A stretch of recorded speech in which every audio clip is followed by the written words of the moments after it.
नारे नारे रिसालत, सरकार की आमद, सरकार की आमद, हुजूर की आमद, हुजूर की आमद, हुजूर की आमद, हुजूर की आमद। नारे तकबीर, नारे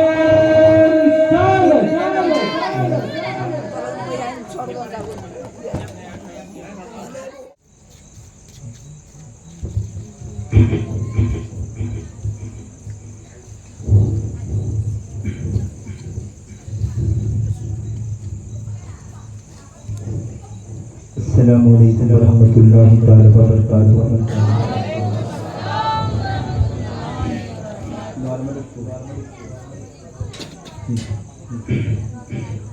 अल्हम्दुलिल्लाह अल्हम्दुलिल्लाहि रब्बिल आलमीन व आक़िबतुल मुत्तक़ीन वस्सलातु वस्सलामु अला रसूलिहिन नबिय्यिल अमीनिल करीम व नहनु अला ज़ालिका लमिनस साहिबीन वस्साकिरीन वल्हम्दुलिल्लाहि रब्बिल आलमीन। क़ाल अल्लाहु तबारक व तआला फ़ी किताबिल अज़ीम व किताबिहिल करीम अम्मा बाद फ़अऊज़ु बिल्लाहि मिनश शैतानिर रजीम बिबरकति बिस्मिल्लाहिर रहमानिर रहीम। वमा अर्सलनाका इल्ला रहमतन लिल आलमीन। कहिए सुभान अल्लाह। सदक़ल्लाहुल मौलानुल अज़ीम व बल्लगना अला रसूलिहिन नबिय्यिल अमीनिल करीम व नहनु अला ज़ालिका लमिनस साहिबीन वस्साकिरीन वल्हम्दुलिल्लाहि रब्बिल आलमीन।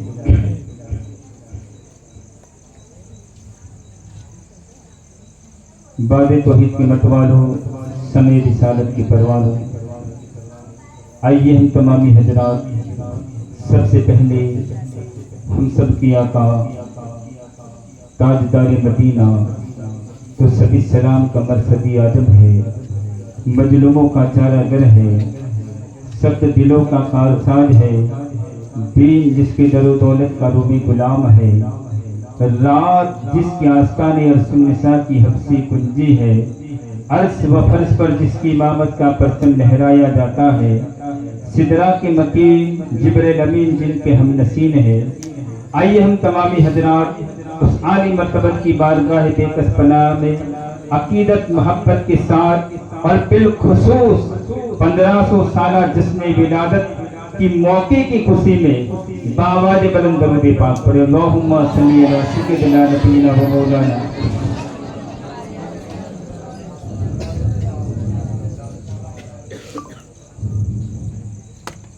कि फरिश्तों की जमात पर सरी अखलाक पड़ती है, फरिश्तों की जमात पर सरी अखलाक पड़ती है, हर एक से जूम कर नाते रसूल पाक पड़ती है, और चरागे नात रोशन है मेरे छोटे से कमरे में, चरागे नात रोशन है मेरे छोटे से कमरे में, मेरे आंगन की चिड़िया भी दरूद पाक पड़ती है, मेरे आंगन की चिड़िया भी दरूद पाक पड़ती है।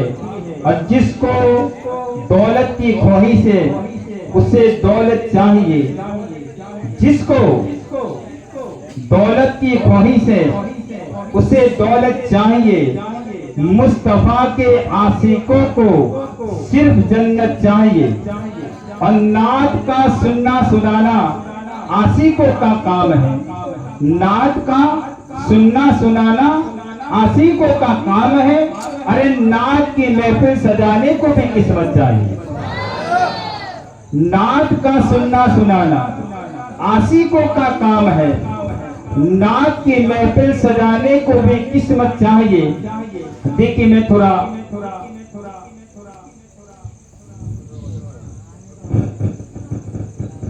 आज मैं ज्यादा बोलूंगा इतना नहीं, मगर आपको जब भी बात अच्छी लगे, जिस तरह आपने शुरुआत की इसी अंदाज में आपको आखिर तक रहना है। कि राहत इंदौरी ने कहा था कि अगर खिलाफ है तो होने दो, जान थोड़ी है, अगर खिलाफ है तो होने दो, जान थोड़ी है। ये सब दुआएं आसमान थोड़ी है, और सभी का खून है शामिल यहाँ की मिट्टी में, सभी का खून है शामिल यहाँ की मिट्टी में। किसी के बाप का हिंदुस्तान थोड़ी है, किसी के बाप का हिंदुस्तान थोड़ी है। अब ये थोड़ी थोड़ी बात जब आगे निकली तो एक शायर कहता है कि जहां पर मैं हूं वहां किसी की शान थोड़ी है, जहां पर मैं हूं वहां किसी की शान थोड़ी है।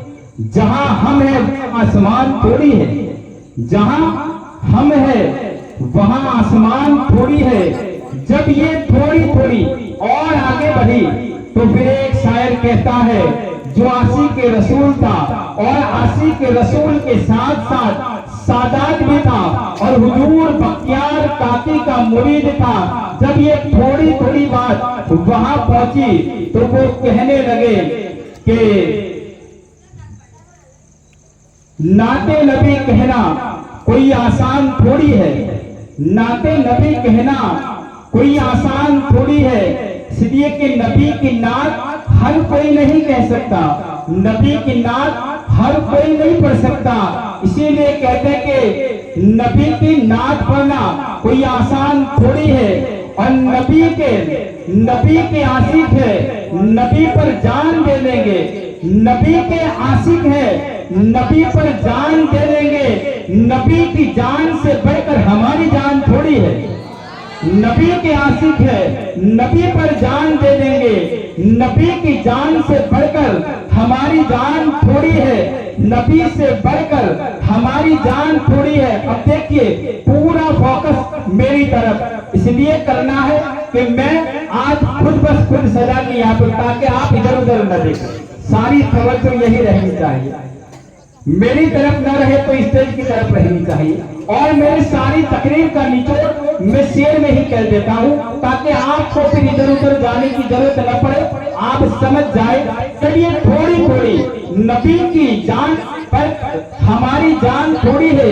जब ये बात आगे बढ़ी तो मालेगांव का एक शायर कहने लगा, अगर किस्मत से मिल जाए कागज और कलम, अगर किस्मत से मिल जाए कागज और कलम, हर कोई कागज कलम से काम ले ले ऐसा थोड़ी है।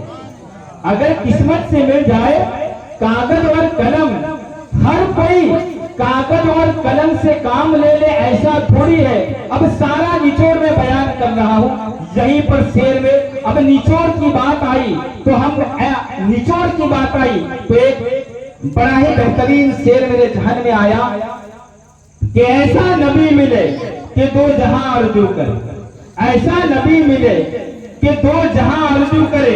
अरे आप किस्मत वाले हो, किस्मत वाले हो, बैठे बिठाए 1500 साल की खुशी मिल गई है। वरना ऐसा नबी मिले, ये हमें कहने की जरूरत नहीं, मिल गया है।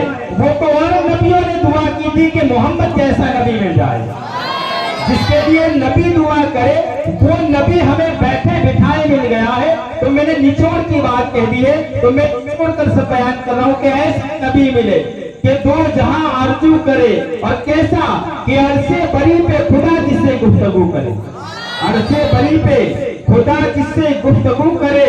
और पाकीज़गी खुदा ने उन्हें दी है बेमिसाल, पाकीज़गी खुदा ने उन्हें दी है बेमिसाल।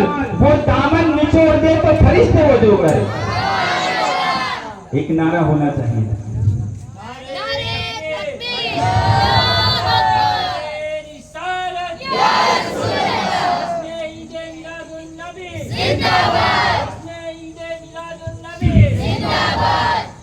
ऐसा नबी मिले कि दो जहां आरज़ू करे, अरसे बरी पे खुदा जिससे गुफ्तगू करे।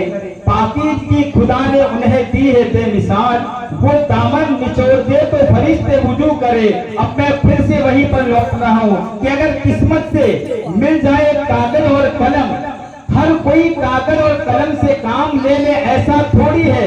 अब देखो मैं वहीं तक पहुंचे जैसे मैंने निचोड़ की बात की कि हर कोई कागज कलम से काम ले ले ऐसा थोड़ी है। और खुदा के फजल से जबान हरकत करती है, खुदा के फजल से जबान हरकत करती है। अरे हर कोई मुस्तफा का नाम ले रहा है, ऐसा थोड़ी है। खुदा के फजल से जबान हरकत करती है। अरे हर कोई मुस्तफा का नाम ले ले, ऐसा थोड़ी है। हर कोई मुस्तफा का नाम ले ले, ऐसा थोड़ी है। अब यहीं पर देखो, हर कोई मुस्तफा का नाम ले ले, ऐसा थोड़ी है। तो जो नाम लेने वाले थे, बस वही थोड़े इंसानों को बुला लिया है, जिसके जबान पे जारी होना था मुस्तफा का जिक्र, अल्लाह ने चुन चुन के यहाँ पर बिठा दिया है।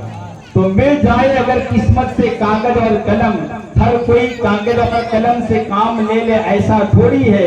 और खुदा के फजल से जबान हरकत करती है। अरे हर कोई मुस्तफा का नाम ले ले, ऐसा थोड़ी है। हर कोई मुस्तफा का नाम ले ले, ऐसा थोड़ी है। आइए हम तमामी हजरात एक मर्तबा और इस अंदाज में दरूद पाक पढ़े कि जिक्र खुदा और जिक्र नबी का जिक्र, जिक्र खुदा और जिक्र नबी का जिक्र हर जिक्र से बेहतर लगता है। अरे पढ़ने दरूद पाक भाई कौन सा पैसा लगता है। अल्लाहुम्मा सल्ली अला सय्यिदिना नबीना व मौलाना मुहम्मदिन गदगदार या रसूलुल्लाह सल्लल्लाहु तआला अलैहि वसल्लम। देखिए, मैंने जो आयत करीमा पढ़ी है कि वमा अरसलनाका इल्ला रहमतन लिल आलमीन, ए महबूब हमने सारे जहान के लिए आपको रहमत बनाकर भेजा। अब इस शेर की अगर तस्रीह में जाए और तफसीर से अगर बात की जाए तो बात यहां तक के कयामत आ जाए, कयामत के बाद वो मैदान महशर भी लग जाए और मैदान महशर लगने के बाद अगर हम जन्नत में भी चले जाए तब भी मुस्तफा की बात खत्म नहीं हो सकती और मुस्तफा की बात खत्म नहीं हो सकती।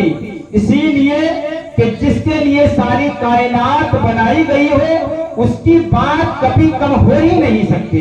इसलिए कि आप अपनी आंखों से जाफराबाद की सरजमीन पर, आप अपने माथे की आंखों से दूसरे गांव की बात नहीं कर रहा हूं, किसी मोहल्ले किसी सिटी की बात नहीं कर रहा हूं, कि सोशल मीडिया पर देखे हुए की बात नहीं कर रहा हूं। आपने अपने माथे की आंखों से आज से 15 साल आप पीछे चले जाइए, इस तरह का माहौल नहीं था। 15 साल की, मैं तो कहता हूं कि 5 साल पीछे चले जाइए, इस अंदाज का माहौल नहीं था, इस अंदाज का माहौल नहीं था। मगर धीरे धीरे बढ़ता गया और इतना बढ़ गया कि आज बच्चा बच्चा अपने घर में मरहबा की सदाएं लगाता हुआ नजर आता है। क्यों आता है? ये मेरे और तुम्हारे जबान की तासीर नहीं है, बल्कि अल्लाह ने कुरान में फरमा दिया वलसौफा युतीक रब्बुका फतदा, यानी महबूब हम आपके जिक्र को इतना बुलंद करेंगे, इतना बुलंद करेंगे। अब कितना बुलंद किया कि 2024 से 2025 को अफजल बना दिया। और देखिए 2025 क्या शान लेकर आया है। 2025 में भी 5 है, 1500 साल में भी 5 है, और जिस तारीख को मिलाद मनानी है वो तारीख भी 5 है। और मैंने तो यहाँ तक किया कि जिस तारीख को हम मिलाद मनाएंगे वो तारीख 12 होगी। इस्लामी महीना 30 है, 12 को मिला लो फिर भी 15 हो जाएगा। क्या शान पाई है बैठे बिठाए। अभी इससे बड़ी भी खुशी की क्या बात होगी। आइए मैं तफसील में नहीं बल्कि आज मैं इस मौजू पे तकरीर करने के लिए खड़ा हुआ हूँ ताकि 1500 साला जश्न विलादत की जो खुशी मिली है, इस खुशी को हम किसी भी तरह रायगा नहीं जाने देंगे। मैं यहाँ से इस तकरीर से इस बात को मैं कहना चाहता हूँ कि इसके बाद हर बंदा अपने जहन में बात बिठा ले कि चाहे पैसा हो या ना हो, मगर 1500 साल की मिलाद की महफिल मैं अपने घर में जरूर सजाऊंगा, जरूर। इसलिए कि ऐसा मौका फिर दोबारा मिलने वाला नहीं है, ऐसा मौका फिर दोबारा मिलने वाली है, बस यही आखिरी है। 1500 के बाद फिर जो आएगा वो 1500 नहीं होगा, और 1500 के पीछे चले जाए फिर भी वो 1500 नहीं है। इसलिए 1500 की ज्यादा जदीद बढ़ गई है कि 1500 में 3 पंचतन का सदका मिला हुआ है। 3 पंचतन का सदका मिला हुआ है। तो यहाँ तक हम जो नाते नबी, नाते मुस्तफा जो पढ़ते हैं उसकी बहुत सारी फजीलतें हैं। इसलिए कि जब सहाबा किराम की मुकद्दस जमात जब हुजूर की बारगाह में एक सहाबी रसूल जिसका नाम हमने अक्सर और बेशतर इनके नाम के बगैर तकरीर नात की बात आए और उनका जिक्र न हो, ऐसा कभी हो नहीं सकता। एक शायर जो सहाबी रसूल और सहाबी रसूल के साथ साथ आशिक रसूल भी, उन्होंने जब हुजूर को देखा तो हुजूर को देखने के बाद कुछ नात के अशआर लिखे, नात के अशआर लिखे। और जब लिखने के बाद आप हुजूर की बारगाह में आए, आकर कहने लगे या रसूल अल्लाह सल्लल्लाहु ताला अलैहि वसल्लम, मैंने कुछ नात के अशआर लिखे, मैंने कुछ नात के अशआर लिखे हैं।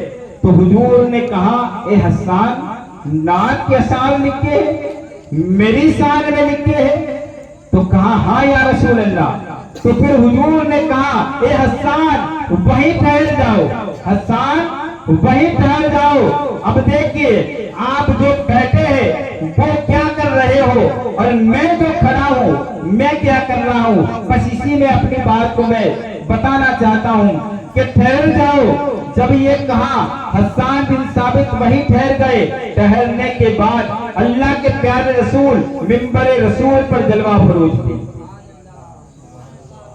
मैं हाथ करूं तो बोल दिया करें, सुभान अल्लाह बोलने से आपको सवाब मिलेगा और मुझे थोड़ी सांस लेने की राहत मिल जाएगी। अल्लाह के प्यारे रसूल मिंबर रसूल पर बैठे हुए, तो अल्लाह के रसूल ने कहा हसन बिन साबित रुक जाइए, वहीं पर खड़े रहे, ठहर गए। अल्लाह के प्यारे रसूल अलैहिस्सलाम मिंबर रसूल से नीचे उतर गए, मिंबर रसूल से नीचे उतर गए। और नीचे उतरने के बाद कहा ए हसन बिन साबित मेरी नात लिखी है, मिंबर पर जाकर सुना दो, मेरी नात लिखी है, मिंबर पर जाकर सुनाओ। अब जिस सहाबे रसूल को हसन बिन साबित को अल्लाह के प्यारे रसूल ने मिंबर पर बिठाया और मिंबर पर बिठाने के बाद अल्लाह के रसूल सहाबा की मुकद्दस जमात में नीचे बैठ गए, नीचे बैठ गए। और हसन बिन साबित ने जो नात लिखी थी वो नात सुनाई, नात सुनाई। तमाम सहाबा खुश हो गए और अल्लाह के रसूल भी खुश हो गए और दुआएं देने लगे। तो क्या पता निकला कि नात पढ़ना ये हसन बिन साबित की सुन्नत है और नीचे बैठकर नात सुनना ये मुस्तफा की सुन्नत है। नीचे बैठकर नात सुनना ये मुस्तफा जाने रहमत सल्लल्लाहु अलैहि वसल्लम की सुन्नत है। अब आप इस नात को देखें, जो लोग ये समझते हैं कि नात कोई पढ़ रहा है और अपने आप में कोई इस चीज को ये न कहे, मैंने तो यहाँ तक सुना है, हम कभी कभार अक्सर और बेशतर इस चीज को हम नहीं समझते हैं कि कोई नात अगर हमने पढ़ी है वो नात दोबारा पढ़ी जाए, दूसरे साल पढ़ी जाए, तो लोग कहते कि नई नात पढ़ो, ये पुरानी है, नई नात पढ़ो ये पुरानी है। अब जब नात नई पुरानी करोगे तो फिर नबी की शान, नबी की शान वही ठहरती है। नबी की शान को हम घटा बढ़ा नहीं सकते। नबी की नात में पूरा कुरान है, फिर क्या पूरा कुरान नया बनाओ? नबी की नात है और जिसने लिखा है वो अल्लाह के फजल से लिखा है। और जब कोई बंदा पढ़ता है तो नात एक वाहिद ऐसा जरिया है कि बंदा बैठता है जाफराबाद में, नात सुनता है मस्जिद के कंपाउंड में, मगर जब नात में मशगूल हो जाता है तो जाफराबाद की सरजमीन से बैठे बैठे मदीने की गलियों में घूमता नजर आता है। सबसे आसान जरिया मदीने पहुंचने का यही है कि आप नबी की नात सुनने लग जाओ, बैठे घर में रहोगे, तसव्वुर में आप मदीने पहुंच जाओगे, तसव्वुर में मदीने पहुंच जाओगे। अब नात की बहुत बड़ी फजीलत है, इसलिए कि नात का एक मिसरा लिखना और नात के मिसरे को पढ़ना तो यूं लगता है कि जैसे हमने 2 रकात नफल नमाज अदा कर दी। नात की बड़ी अहमियत है। आप इस चीज को देखें, एक शायर था, गजल लिखता था। एक शायर था, गजल लिखता था। अब वो गजल भी लिखता था और गजल लिखते लिखते जब उसने नबी की सीरत को पढ़ा, नबी की सीरत को पढ़ा, नबी की सूरत का जब उसने किताबों के हवाले से पढ़ा तो फिर इसने एक नात लिखी। उसने एक नात लिखी। अब नात लिखी और वो नात पढ़ता था, नात लिखी, नात पढ़ता था। शायर का गजल, मगर नबी की सीरत पढ़ी तो उसने नात लिख दी।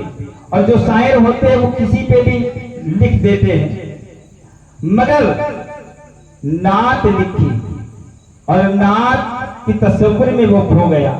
मगर वो शराब का आदी था, वो शराब का आदी था और शराब का आदी भी था।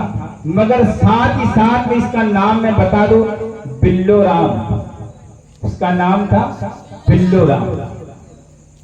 एक हिंदू गजल की दुनिया का शायर, उसने नात लिखी और फिर वो नात पढ़ता रहता था। मगर फिर ऐसा असर हुआ नात का, ऐसा असर हुआ नात का कि जब वो नात लिखता, नात पढ़ता तो उसके दिल में इसके रसूल मौजे मारने लगा, इसके रसूल डगमगाने लगा। अब जब उसके वो आखिरी दहाने पर पहुंचा, जब वो बिस्तर की अदालत पर पहुंचा, आखिरी दहाने पर पहुंचा, आखिरी दहाने पर पहुंचा, तो आखिरी दहाने पर जब पहुंचा तो बड़ा शायर था गजल की दुनिया का। बड़े बड़े लोग उसकी खबरगिरी के लिए पहुंचे, बड़े बड़े लोग उसकी खबर देखने के लिए पहुंचे, नामचीन था। अब जब लोग पहुंचे और बड़ा सा हॉल था, सारे बड़े बड़े लोग बैठे हुए थे और उसकी खबर अंदर पूछ रहे थे। इतने में थोड़ी देर क्या हुआ कि उसने कहा, उस बिल्लू राम ने कहा कि सारे जितने बैठे हैं मेरे कमरे से बाहर निकल, मेरे हॉल से बाहर निकल जाइए।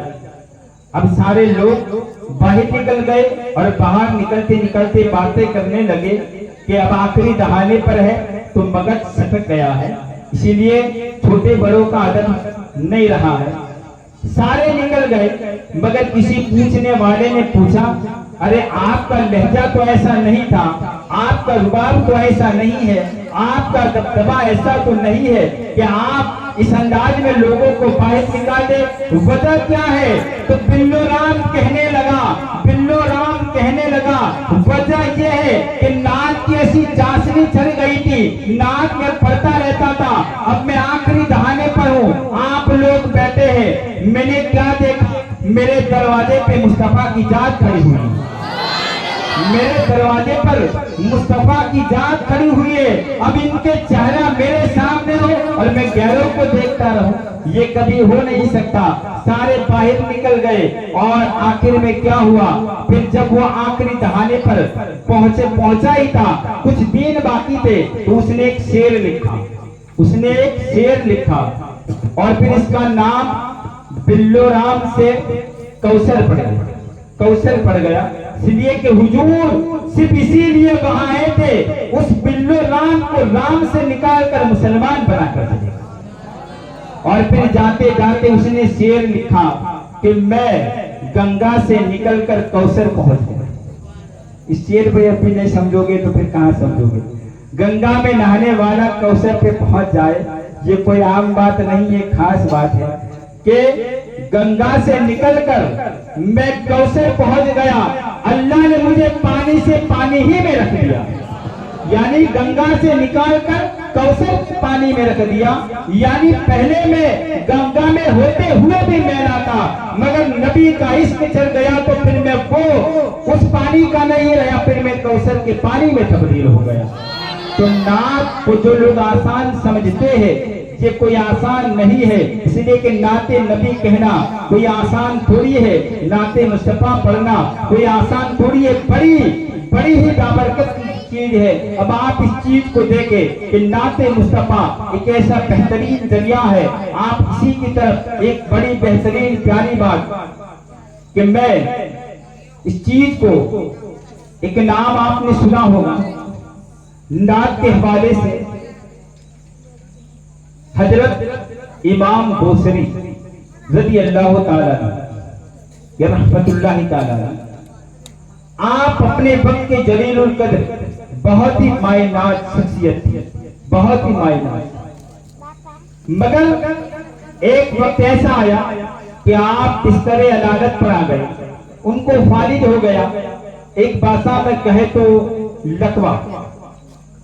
अब बिस्तर से उठ नहीं पाते थे, बिस्तर से उठ नहीं पाते थे। जब उठ नहीं पाते थे तो वहीं पे सारा काम करते, पढ़ना लिखना। अब आपने फिर क्या किया कि आपने बहुत सारी चीजों का नुस्खा भी किया, सब किया, मगर पढ़े लिखे थे, अपने वक्त के बहुत बड़ी शख्सियत थी। तो आपने कहा मैंने बहुत कुछ लिखा है, मगर लाओ आज मैं नबी की नात लिखता हूँ, मैं आज नबी की नात लिखता हूँ। आपने बड़े ही शौक, बड़े जोश के साथ नबी की बारगाह में नात लिखी, नबी की बारगाह में आपने नात लिखी। अब नात लिखी और नात लिखने के बाद आप यही सोच में रहे, तसव्वुर में रहे कि काश ये नात जो मैंने लिखी है मैं किसको सुनाऊं, इसलिए कि बाहर निकल नहीं सकते थे, बिस्तरे अदालत करते। तो फिर आप बस वही तसव्वुर में रहते, नात को देखते रहते, नात को पढ़ते रहते। अब हुआ ये कि एक रात ऐसी आई कि जिसमें किस्मत का सितारा जगमगा उठा, आपकी तकदीर चमकने लगी। आप रात को बिस्तरे पर अदालत में वहीं पर सो रहे थे और रात का आधा पहर गुजर चुका था। अब आधा पहर गुजरने के बाद क्या हुआ कि इमाम बोसरी फरमाते हैं कि मैंने क्या देखा, मेरा सारा कमरा खुशबू से महकने लगा, मेरा सारा कमरा खुशबू से महकने लगा, मेरे कमरे में ठंडी ठंडी हवाएं आने लगी। और फिर मैंने क्या देखा, खुशबू फैल गई, ठंडी ठंडी हवाएं आने लगी। और फिर मैंने जब आंखें खोल कर देखा तो क्या देखा कि सामने मुस्तफा की जात खड़ी हुई है, सामने मुस्तफा की जात खड़ी हुई है और मुस्तफा जाने रहमत की जात खड़ी हुई है। और सलातु सलाम के बाद, सलाम करने के बाद मुस्तफा जाने रहमत ने फरमाया, ए इमाम बोसरी, जो आपने कलाम लिखा है उस कलाम को मुझे सुनाओ।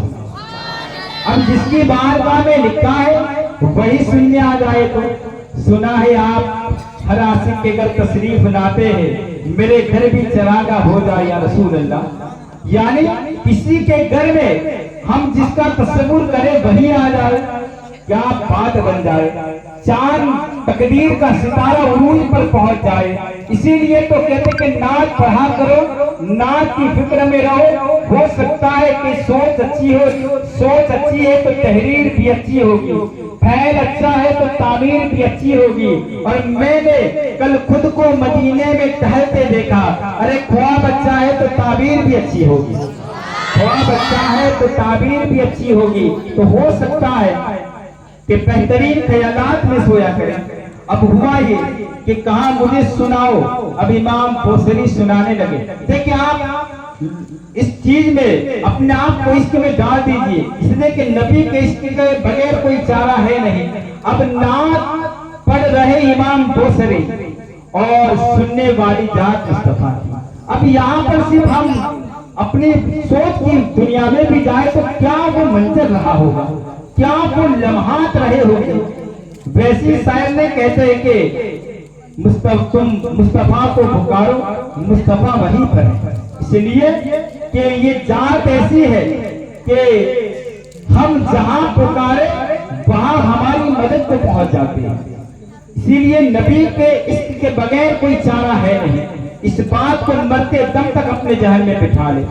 अब इमाम बोसरी नात पढ़ने लगे। अब नात जैसे चलने लगी आगे आगे, मुस्तफा जाने रहमत ने कहा इमाम बोसरी ठहर जाओ, इमाम बोसरी ठहर जाओ। इमाम बोसरी ठहर गए। कहा बताओ क्या हाजत है, बताओ क्या हाजत है। कहा या रसूल अल्लाह, आप तशरीफ आवरी है, मैं पेट पर लेटा हुआ हूँ, मैं फाले जदा हूँ, दुआ फरमा दीजिए। आका ने सिर्फ हाथ फेर दिया और इमाम बोसरी को जैसे ही हाथ गिरा, इमाम बोसरी सही सलामत तंदुरुस्त हो गए, खड़े हो गए। और जब खड़े हो गए तो फिर मुस्तफा ने कहा अब वो नात फिर से सुनाओ। जब इमाम बोसरी नात पढ़ने लगे तो नात जैसे ही पढ़ते रहे, फिर मुस्तफा ने कहा ठहर जाइए और अपने कांधे पे जो चद्दर मुबारक थी वो चद्दर मुबारक इमाम बोसरी को नात के टोपे में आपको उनके कांधे पे रख दी। अब ये सारी बातें कहां पर हो रही है? सपने में हो रही है, ख्वाब में हो रही है, जाहिरी में नहीं। सारी चीजें बातीनी में हो रही है, ख्वाब में हो रही है। इमाम बोसरी को अपनी चादर अता फरमाई, चादर रहमत अता फरमाई और आपने हाथ फेर दिया, आप तंदुरुस्त हो गए और आपको तोहफा दिया। और फिर जैसे ही आपकी आंख खुलती है तो क्या देखते हैं कि आप वहीं पर है और कमरे में अभी भी वो खुशबू मौजूद है, कमरे में अभी भी खुशबू मौजूद है। मगर जब आपने आंख खोल कर देखा तो क्या देखा कि आप तंदुरुस्त तो हो गए, मगर हुजूर ने चादर दी, वो चादर कांधे पे मौजूद है। हुजूर ने जो चादर दी वो कांधे पे मौजूद है। और इसी कसम फजर की अजान हो गई, फजर की अजान हो गई। आपने चंदर मुबारक को पोसा दिया, बुलंद जगह पे रखा। आज कोई कहते कि नबी के तबर्रुकात कहां से आते हैं? अरे नबी को तबर्रुकात देना हो तो जाफराबाद में भी आ सकते हैं, कोई बड़ी बात नहीं है। चूम कर बुलंद जगह पर चादर रखा और नमाज़े फजर के लिए कई साल के बाद घर से बाहर, क्यों कि पहले निकल नहीं पाते थे। आज फजर की नमाज में गए, सारे लोग इमाम बोसरी को देखने लगे, हाथ मिलाने लगे, मुबारकबाद देने लगे। आपको मुबारकबाद के साथ साथ आपको तंदुरुस्ती की दुआएं देने लगे। क्यों? कई साल से उसी कंडीशन में थे। नमाज फजर को अदा किया, फजर की नमाज के बाद सारे बाहर निकले, जो नहीं मिले थे उस वक्त उस मस्जिद में जितने भी लोग थे सारे लोगों ने इमाम बोसरी को मुसाफा फरमाया और आपको मुबारकबाद देकर घर तशरीफ ले गए। मगर जब कोई किसी को मिलता है तो मिलकर जाने वाले निकल जाते हैं, मगर जो हो वो ठहर जाता है, जो होता है वो ठहर जाता है। सारे मिलकर निकल गए। अब आखिर में इमाम बोसरी भी जब जाने लगे तो पीछे से एक बुजुर्ग आए, पीछे से एक बुजुर्ग आए, एक शख्सियत आई। इमाम बोसरी जाने लगे, पीछे से हाथ पकड़ लिया, इमाम बोसरी का हाथ पकड़ लिया और हाथ पकड़ने के बाद कहा ए इमाम बोसरी कहाँ जा रहे हो? कहाँ घर जा रहा हो? कहाँ रात में जो नात मुस्तफा को सुनाई थी मुझे भी सुना दो। जो समझ गए वही बोले। रात को जो नात मुस्तफा को सुनाई थी ख्वाब में वो मुझे भी सुना दी।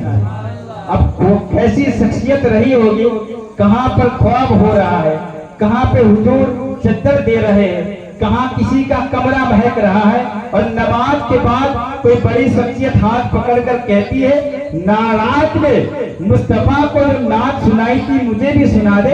इमाम बोसरी रहमतुल्लाह ताला शौक में पड़ गए, क्योंकि वहां पे दो ही शख्सियतें थी, तीसरा कोई था नहीं।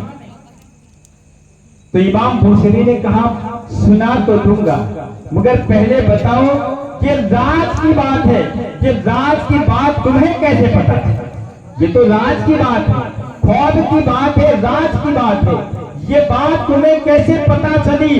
तो इमाम बोसरी ने जब ये सवाल किया तो सामने वाली जो शख्सियत थी वो कहने लगी रात को ख्वाब में जब आप मुस्तफा को सुना रहे थे तो मुस्तफा की महफिल में मैं भी बैठा हुआ था। अरे जो दीन की बातें नहीं, जो ख्वाब की बातों में साथ में रहो उनका मकाम, जो औलिया कामिलीन इतना मकाम रखते हो तो समझ जाओ आज 11वीं शरीफ है, वलियों का सरदार का आलम क्या होगा? जब वलियों का सरदार का ये आलम है तो फिर मुस्तफा रहमत की शान का आलम क्या होगा। बनना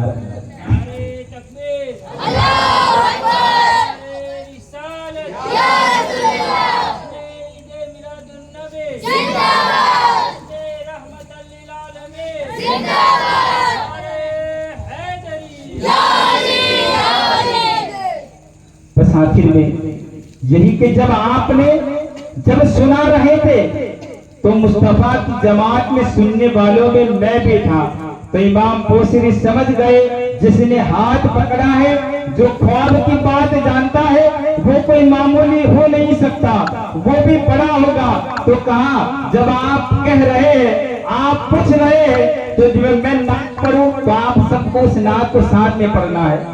वो इमाम बोसरी कहने लगे कोई बात नहीं, मैं सुना देता हूँ जो नात मैंने लिखी है, जो नात मैंने मुस्तफा को सुनाई है, जिस नात के बदले में मुझे तंदुरुस्ती मिली है, जिस नात के बदले में मुझे चक्कर मिली है, मैं नात सुना देता हूँ। इमाम बोसरी पढ़ने लगे मौला सल्ली व सल्लिम दाइमन अबदन अला हबीबी का खैरी खल्की कुल्ली।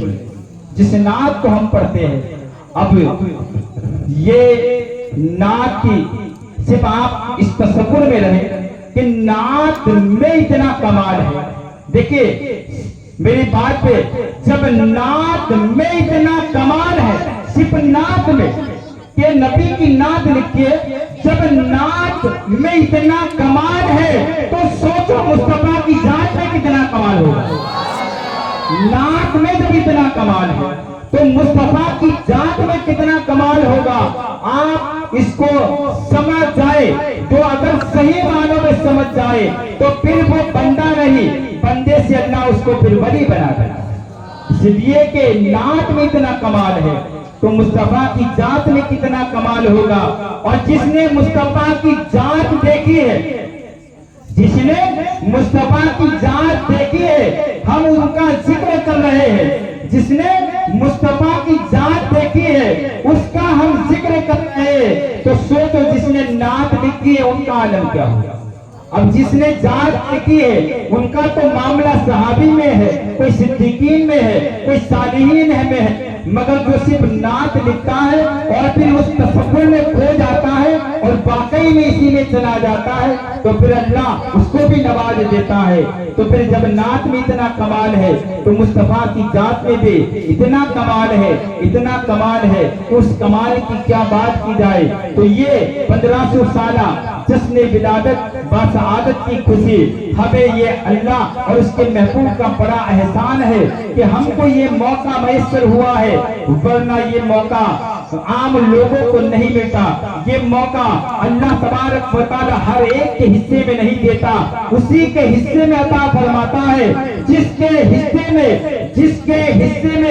मुस्तफा जाने रहमत सल्लल्लाहु अलैहि वसल्लम के लिए राय के दाने के बराबर भी मोहब्बत होती है। तो जिसके दिल में राय के दाने के बराबर भी मोहब्बत हो, इसको अल्लाह ये मौका देता है, तो फिर वो वाकई में मुस्तफा के जमाल में खो जाए, मुस्तफा के कमाल में खो जाए, तो फिर उसका मकाम आम में नहीं रहता, वो फिर खास में हो जाता है। तो ये नात कोई आसान चीज नहीं है। नात मदीने पहुंचने का एक बहुत ही बेहतरीन जरिया है। तो हमको ये मौका मिला है, तो 1500 साला जश्न विलादत मुस्तफा की खुशी हम अपने घर घर मनाए। और मैंने तो कई दोस्तों को भी ये कहा है, अगर पैसा न हो तो किसी के पास से ले ले, मगर 1500 साला जश्न विलादत का मौका जाए न होने दे। इसलिए कि ये इतनी आम बात है कि अगर हम बूढ़े हो जाएंगे और हमारे पोते पोते अगर पूछेंगे आपने दुनिया में क्या क्या देखा, सिर्फ इतना कह देंगे 1500 साला जश्न विलादत देखा है, 1500 साला जश्न विलादत की खुशी को देखा है, उस खुशी को मनाया है। वो वहीं पे नाच करने लगेगा। जब 1500 वाला ऐसा है, जब 1500 की खुशी मनाने वाला ऐसा है, तो फिर हम उसकी नस्ल फिर यही कहेंगे कि आका की आमद मरहबा, दाता की आमद मरहबा, सरकार की आमद मरहबा। तो हम तमामी लोग आज की तकरीर से इस बात को जहन में लेकर जाए कि इस साल विलादत मुस्तफा की खुशी घर घर मनाएंगे, गली गली मनाएंगे, जगह जगह मनाएंगे। जाएंगे, हर जहां चाहे जिस जगह पे मौका मिलेंगे वहां पे हम इसकी खुशी को मनाएंगे, इसकी खुशी को जाए हम नहीं होने देंगे। इसीलिए कि इतना किसी को अगर नात पढ़ने का मन हो जाए, किसी को नात कहने का मन हो जाए, तो ये जरूरी नहीं कि महफिल होनी चाहिए, जरूरी नहीं मजमा होना चाहिए। कुछ आशिक रसूल तो ऐसे है, कुछ आशिक रसूल तो ऐसे है कि वो पेड़ के नीचे भी नाच पढ़ते हैं, कोई तन्हाई में समंदर के किनारे नाच पढ़ते हैं, कोई बयाबान जंगल में नाच पढ़ते हैं। उन आशिकों से पूछा जाता है, यहाँ महफिल नहीं है, यहाँ मजमा नहीं है, यहाँ कोई सुनने वाला नहीं है, आप नाच किसको को सुनाते हो? तो वो आशिक कहता है, जिस पेड़ के नीचे बैठा हूँ उस पेड़ की पत्तियां नाच सुन रही है। अगर कोई दरिया में पड़ रहा है, उससे पूछा जाए तो वो कहता है, कोई सुनने वाला नहीं, समंदर की मछलियां नाच सुनने के लिए बेदार है। तो नाच कहना और नाच सुनना ये बहुत ही कमाल की बात है, और बहुत ही अल्लाह जिसे तौफीक देता है वही ये कर सकता है। अगर खिलाफ है तो होने दो, जान थोड़ी है, जब ये सब दुआ है, कोई आसमान थोड़ी है, सभी का खून है शामिल यहाँ की मिट्टी में, किसी के बाप का हिंदुस्तान थोड़ी है, और हमारे जैसी किसी की शान थोड़ी है, हमारे जैसी किसी की शान थोड़ी है। हम जहाँ पर है, हम जहाँ पर है वहाँ आसमान थोड़ी है। अगर किस्मत से मिल जाए कागज और कलम, हर कोई कागज और कलम से काम ले ले, ऐसा थोड़ी है। और खुदा जिसे तौफीक दे वही लब हरकत करता है, हर कोई मुस्तफा का नाम ले ले, ऐसा थोड़ी है। हर कोई मुस्तफा का नाम ले ले, ऐसा थोड़ी है। जिसको दौलत की ख्वाहिश है उसे दौलत चाहिए, मुस्तफा की आशिकों को सिर्फ जन्नत चाहिए। और नात का सुनना सुनाना आशिकों का काम है, नात की महफिल सजाने को भी किस्मत चाहिए। सलात